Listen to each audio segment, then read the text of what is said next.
ስለሌላ ነገር የምታወሩ ከሆነ እኔ አልፈልግም፣ ምንም አልፈልግም። ይህንን ወቅ አይደለም እኔ እዚህ አከበር ምን እንድታከብረኝ ያከበረኝ አምላክ አለ። አይ የሆነ እንደ ትልቅ እንደ መንግስተ ሰማያት አታድርገው ቲክቶክ። ጥሩ ታላቁ የአብይ ጾም ኩዳዴ ነው የሚባለው። የኩዳዴ ጾም መጾም አለበት ብለህ ታምናለህ? የኩዳዴ ጾም ይኸውልህ ከዓመት እስከ ዓመት ብትጾም ምንም ችግር የለም። የኩዳዴ ጾም ቤተክርስቲያን ነው። ቤተክርስቲያን ማለት ከሱ መቼ እንደሆነ እሱን እየጠየቁ መቼ እንደተጨ ሐዋርያቶች ጾሙ የሚል ነገር አላየሁም።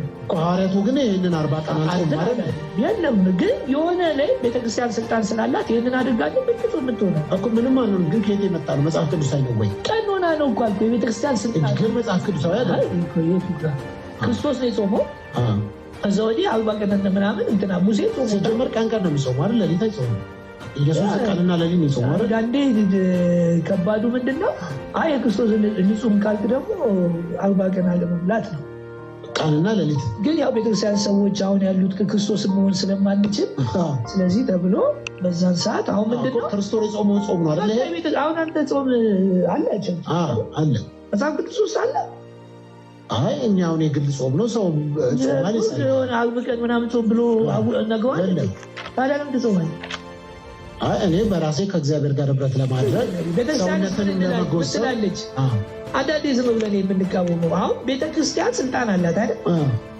በስልጣኗ ከመጽሐፍ ቅዱስ ጋር ገናኝታ በመጾም የምታገኘው ባለመጾም የምታጣው ነገር አለ። ራስን አትክመህ ከእግዚአብሔር ጋር ለምን ጾሙ ብሏል። አይ ኤርምያስን ገባያስን አደከም ክራስን አይደለ? ከእግዚአብሔር ጋር ግን ከክርስቶስ ጋር ይገናኛል። ስለዚህ ለምሳሌ ኢየሱስ ክርስቶስ 40 ቀንና ሌሊት ጾመው 40 ቀንና 40 ሌሊት ሲጀምር የኢትዮጵያ ኦርቶዶክስ ቤተክርስቲያን ጾሙ እኮ ይሄ 55 ቀን አካባቢ አይደለም? 15 ቀን የነነዌም አለ 15 ቀን ደግሞ ሐዋርያቶች ጾሙት ብሎ 15 ቀን የተጨመረ አለ እኮ ወደ 55 ቀን መሰለኝ። ወደ 55 ቀን እሱ 40 ቀንና 40 ሌሊት ነው። ስለዚህ አሁን አንተ ሌሊት ጾማለህ?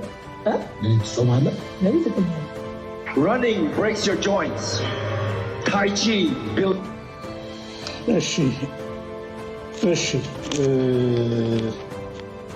እሺ እንደገና አብራራለን። እንግዲህ ክሊር የሆነ ነገር ነው የተናገርከው፣ አብራራለን። እግዚአብሔር ይመስገን እኔ ጾምን አልከለከልኩም። ከዓመት እስከ ዓመት ራሱ ቢጾም መልካም ነው። ጾም በጣም መልካም ነው፣ በጣም ጥሩ ነው። ቤተክርስቲያን ያስቀመጠችው ደግሞ 7ቱ አጽዋማት ስርዓት አላት። ያንን በቀኖና በስርዓት አስቀምጣለች።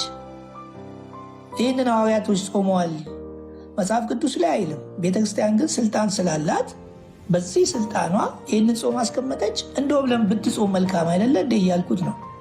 ኩዳዴ ጾም አይጾምም አያስፈልግም ምናምን የሚል ቃል ከአፌም ከምኔም አይወጣም። እንደውም ዓመቱን ሙሉ ብንጾም ይጠቅመናል ጾም።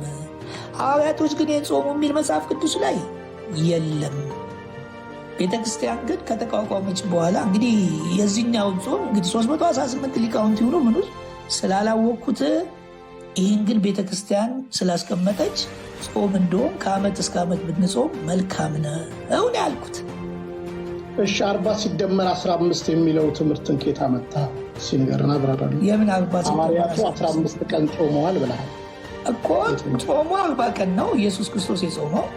15 ቀን ደግሞ ሐዋርያት የጾሙት ጾም አለ፣ እሱን ተጨመረ። ስለዚህ 55 ቀን ነው። ምንድን ነው እንደዛ ነው የቤተክርስቲያን ትምህርት? እንደዛ ነው። አይ ባይሆንም በቃ ይሄንን እንደዚህ ነው። ካልሆነ ደግሞ ትነግረኛለህ ከፈልክ። ምንድን ነው አትጹሙ አልኩኝ። ጥሩ እንግዲህ አሁን በትዕግስት እንስማ። ሐዋርያት በሐዋርያት ስራ ላይ ጾም አልጾሙ? ሐዋርያት ጾመዋል 40 ቀን 40 ሌሊት ግን ወይንም 40 ቀን ጾም ጾመው ምናምን የለም። ይሄ መጽሐፍ ቅዱስ ውስጥ የለም። በጾም እያለ ጳውሎስ በጾምና በጸሎት አለ። እሺ 40 ሲደመር 15 ነው ቤተክርስቲያን ብላ የምታስተምረው። እንዴት 40 ሲደመር 15? 40 ሲደመር ሐዋርያቱ የጾሙት 15 ተደምሮ ብለህ ተናግራለህ። አሰማ መልሽ እኮ 15 ቀን የተጨመራል እንዴ? 40 እኮ የኢየሱስ ክርስቶስ ጾም። አሁን እንግዲህ ምን አንተም አታውቅም እንዴ? እሺ ስለዚህ 55 ቀን የሆነው ጾምን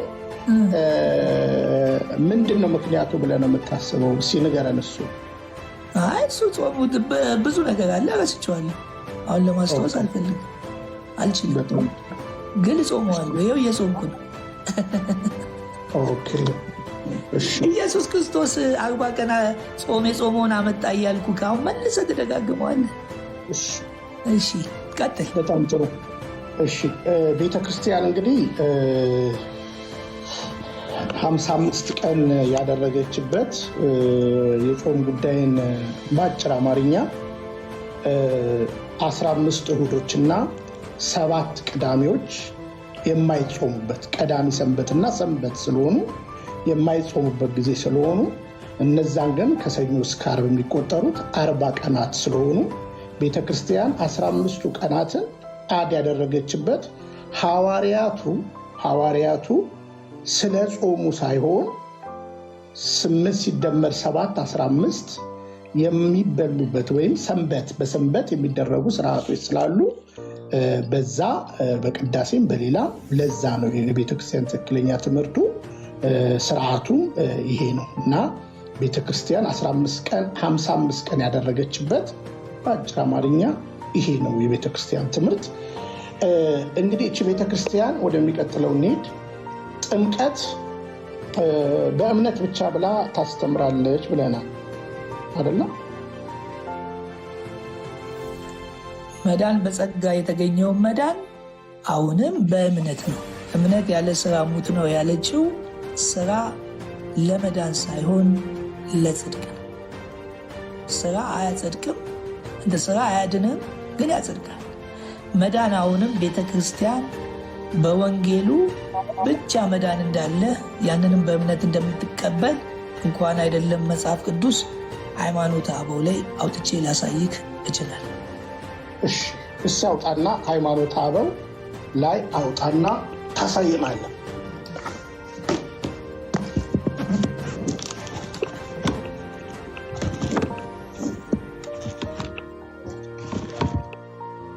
ምናልባት ጋዲሳ ቢመጣ ቪዲዮ እንዲያሳይልን። ሌሎቻችሁ ዲያቆን ዳዊት አክሰስ አለክ ለመክፈት? እኔ ጋር አለ። እኔ አለኝ አይደል እንዴ? ሃይማኖቱ አበው ይኸው እሺ ጥሩ ካለ እጄ ላይ አለ። ምን ችግር አለ? እጄ ላይ ስላለ